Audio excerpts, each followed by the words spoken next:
एक गांव से थोड़ी दूर एक जंगल था जिसका नाम था सोने वाला जंगल। उस जंगल के बीचों बीच एक रहस्यमयी सोफा रखा था और उसके चारों ओर सोना बिखरा पड़ा रहता था। लेकिन गांव का कोई भी इंसान उस जंगल में जाने की हिम्मत नहीं करता था, क्योंकि जो भी लालच में वहां से एक भी सोने का टुकड़ा उठाता, उसकी लाश अगली सुबह उसी जंगल के पास मिलती थी। गांव वाले डरे हुए कहते, क्या जरूरत थी इस जंगल में जाने की। लेकिन यह हादसा रुकने का नाम ही नहीं ले रहा था। उसी गांव में राय स्टार नाम का एक लड़का रहता था। वह बहुत शांत, ईमानदार और बहादुर था। उसे बचपन से ही उस जंगल का रहस्य जानने की इच्छा थी।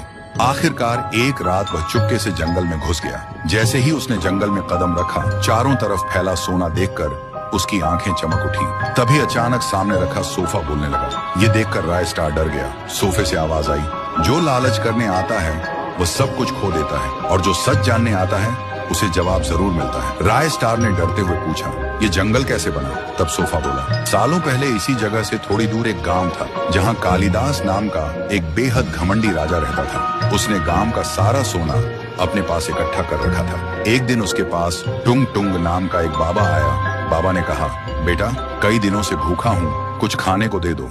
लेकिन कालिदास ने साफ मना कर दिया। यह सुनकर बाबा को बहुत गुस्सा आया। उन्होंने कहा, मैं तुझे श्राप देता हूँ, आज से तेरी सारी दौलत इस जंगल में बदल जाएगी।